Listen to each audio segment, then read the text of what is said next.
हमारा ये जो मन होता है ना, बहुत ही सूक्ष्म, सूक्ष्म माने छोटा, बहुत ही छोटा होता है, लेकिन होता बहुत शक्तिशाली है। जैसे ही हम अपने मन को काबू में कर लेते हैं तो समझो पूरी दुनिया का कब्जा हमारे पास आ जाता है। इसको एक एग्जाम्पल से समझते हैं। घर बड़ा होता है, घर से छोटा उसका कमरा, कमरे से छोटा उसका दरवाज़ा, दरवाजे से छोटी उसकी कुंडी, कुंडी से छोटा ताला और ताले से छोटी उसकी चाबी होती है। तो उस ताले की उस छोटी सी चाबी से जब हम उसे बंद करते हैं तो पूरे घर का कब्जा हमारी जेब में आ जाता है। ठीक उसी तरह से अगर मन हमारे काबू में होता है तो हम पूरी दुनिया को अपने बस में कर लेते हैं। और मज़ेदार बात यह है कि ये जो ताला है उसकी चाबी को जब आप एक तरफ घुमाते हो तो ताला बंद हो जाता है, दूसरी तरफ घुमाते हो तो वो खुल जाता है।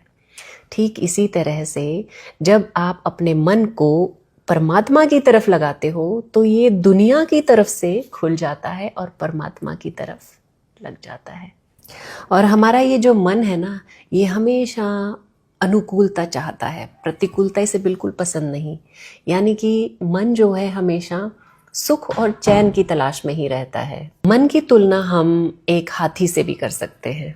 हाथी को आप जैसे ही नहला धुला कर छोड़ेंगे, वो अपनी आदत के अनुसार अपनी सूंड में धूल मिट्टी भरता है और अपने पूरे शरीर को फिर से धूल धूसरित कर देता है। लेकिन अगर महावत अच्छा हो ना, तो जैसे ही वो उसको नहलाता धुलाता है उसके बाद तुरंत उसे खूंटे से बांध देता है ताकि वो मिट्टी से लथपथ ना हो। वैसे ही हमारा मन भी है। इसके ऊपर ये संसार रूपी जितनी धूल मिट्टी होती है ना, ये छा जाती है और हम इन भौतिक चीज़ों के चक्कर में पड़ जाते हैं। लेकिन अगर हम किसी अच्छे गुरु की शरण में जाते हैं तो वो अच्छे विचारों से और सत्संग से हमारे मन के ऊपर पड़ी इस मिट्टी को हटाने में मदद करता है।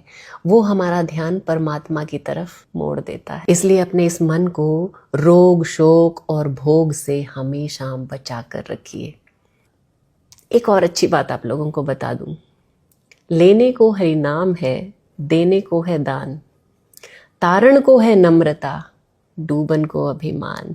ऐसा सख्त था महाराज जिनका, उल्कों में राज जिन घर झूलता हाथी।